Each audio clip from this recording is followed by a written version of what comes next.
Hey everybody, this is Chris on Uneducated Network, and this is Uneducated Hero Talk. Man, sorry I haven't been with y'all for a while, man, but things has been real busy around here, real hectic, and but I'm here now, so I'm gonna hurry and dig into it real quick.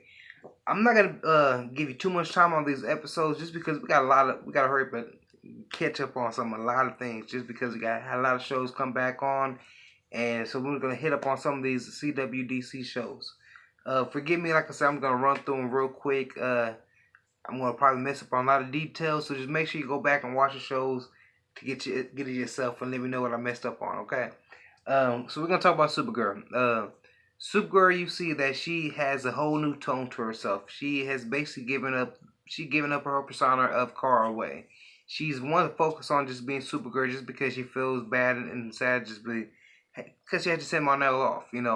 She also feels bad saying, "Hey, I'm the one that sent him away. Superman told me he couldn't even do this, so I know that I'm bitter." She's feeling some kind of way because she even told her sister, her sister was trying to console her. She's like, "I know you're hurting, I know you're sad, but you got to be strong."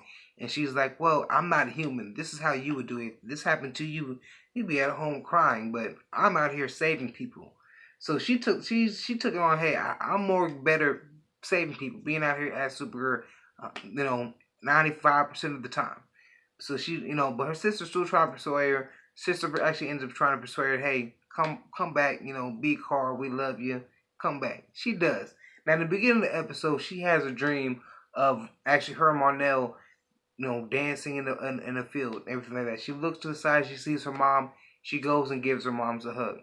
And the funny thing is, the person who's playing her mom is actually going to be Lois from Smallville. So I like how they keep picking up people from old Superman shows and putting them on the show. Uh, why that's important is because late in that episode they had an accident that was happening in the city when they was revealing her statue, and when she was actually under the water. I think it was underwater dealing with the submarine. Um, Dealing with the explosion with the submarine created, something fell on this little girl and the mom was screaming, and of course Supergirl was under the water dealing with the submarine and everything like that, so she couldn't help and save the girl. I don't know where she gets this strength, where you see her crush this metal steel and she picks it up off of her daughter and gets her daughter from under there. Uh, Later on, at the end of the episode, she ends up having a dream uh, of Supergirl running to her mom, holding her. But then you see her face. Oh no, I don't think she was holding her, but you just see her mom. You see her mom, and you see her. But when she turns, her face turns into this like kind of monster creature. And what's so interesting about that is like, how is this woman having a dream of Carl, Supergirl's mom? So I'm interested about how that's gonna be. Now we're gonna go on to Flash. We in last episode of Flash, we was dealing with Barry giving himself up to the Speed Force because things was they had to have a speedster there. Um, Iris is distraught because Barry's gone, but she took it same kind of feeling as Carl. That's why I was thinking, hey, it'd be perfect for them to actually team up because it's sort of going through the same thing of actually losing their loved one for the greater good. Okay. But she took on the role of being the captain of Team Flash while he was gone, and she's leading Barry. She's leading Wally and Cisco of leading doing their duties for the city. Um, but you see samurai come and actually ruin the city. Say, we want Flash, we want Flash. If we don't have Flash, we're gonna destroy the city. Now, if we don't, if you don't bring us Flash, we're gonna destroy the city. So and Wally has the idea, hey, let me dress with Flash, and we try to take care of him like that. Of course, that doesn't work. He knows there's something Flash, and he says, "Bring me the Flash, or I'm going to destroy the city." Now, Cisco's been working on this machine to actually bring back Barry, but for some reason, Iris is like, Cisco, why have you told us any of this? She's all off about the idea. She has it stuck in her head that Barry's gone for good. He's not coming back. She doesn't want to have any kind of false hope, you know. But Cisco doesn't listen to that. He still tries to bring Barry back. Boom, Barry. They eventually bring Barry back. But when they bring him back, he's not the same old Barry. When he's talking, he's not making sense. He's saying things all out of order, but saying some things that have you a little interested. He's saying no, he didn't do it. He didn't kill him. Mentioning Oliver. So he's naming some things. Maybe he's talking out of time context, or maybe he's thinking of talking things of the past. Maybe some things of the future. So that's what making me think what's gonna be good. I'm thinking it's the future, just because he's dealing with with the Speed Force, and just because who the villain is, and who made the appearance of the samurai. So that's why I'm thinking it's gonna be something to do with the future. Uh, Now, go off. You have, Barry comes back and stuff like that, because Iris ends up giving herself up to the samurai, because she knows, hey, at the end of the day, Barry loves me. He's gonna break out of his little state if he takes me. It works. Now they was holding Barry captured. Now I don't know how Barry knew, but he broke out and he knew Iris was in trouble, and he was there like it was nothing to save Iris. You actually start seeing his full power of knowing that, hey, they calculated his speed. This is the fastest any speedster has ever been.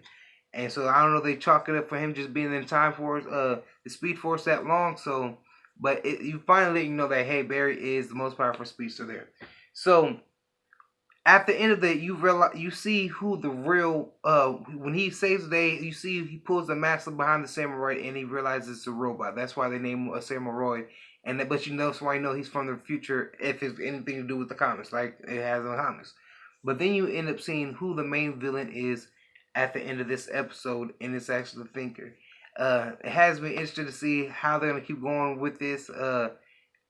I'm excited. I like them dealing with the future, because you see them looking at the newspaper saying that the Flash returns, stuff like that. So they're trying to tinker with the future. So I'm really excited about that. You go let's go into Legends of Tomorrow. Now, Legends of Tomorrow, they start off where last season ended off, where they got off the spaceship and they seen dinosaurs going everywhere. You have you have Rick come back, and he has this new group of time people who's actually taking care of all these problems. He basically fires them and tells them, hey, you're fired. We're gonna take care of it from now on. And they all spin and separate in their own ways. Now, before we get into Legends tomorrow, I see my thing. I'm running out of memory, so just so I'm gonna end it short real quick, just so they won't cut me off. I appreciate y'all listening to me. Now, this was real quick on 2 episodes of 2 shows and stuff like that, but I will do a lot more. I'm gonna do a couple episodes so I can hurry up and pump it out so I get this information. But thank y'all for taking the time to listen to me. This is Chris with Uneducated Network. You have a good one. Now, the only reason I said that is because last couple times I keep on doing this to keep on cutting out on me, so at least I haven't ended off somewhere good. Now, we're going to do with Legends of Tomorrow. I'm going to do real quick with Legends of Tomorrow, just because, to me, Legends of Tomorrow, this episode, nothing really important happened in this first episode. It was just letting you know that, hey, Rick is not going to be in this, in the group of Legends anymore. He's actually going to be dealing with his own group. They taking care of their own thing, and they have to, they basically on their own. The team is on their own. They're doing their own things at a time, stuff like that. So I'm sort of interested to see where they're going with the season. I'm not really sure where they're going with it, but I'm gonna watch it like DC. But we're gonna go on to Arrow. I'm really interested in Arrow. Arrow is real good. What I like about Arrow, they always do the little flashbacks in the show. Now, but with this season, with the flashbacks, they're doing the flashbacks of ending of last season. So they're going to be answering a lot of questions, and they have you this episode. They have you thinking of, man, why they acting like this, and they answer some of them with the flashbacks, but they really don't. Some of them they don't. Like you start with Diggle. You see Diggle. He puts his team members at risk because he can't hold a gun no more. He gets really nervous, and every time he points a gun at a perp, he gets nervous and he drops a gun. He has a chance to actually save his team member, and he doesn't. He drops a gun, or he shoots and he missed, and he's like from here to there, and shouldn't miss. So he missed, and then dude ended up trying to shoot his partner. He ended up falling and stuff like that. Ended up going to the hospital too. Later on, he ends up getting in the scene where he beating everybody up, but then he has the gun to the guy. He's about to pull the trigger, couldn't drop the gun. The dude's about to shoot him. Arrow had to come and save him. So you see, in the flashbacks, they didn't show you why he was so nervous, why he wasn't pulling the trigger.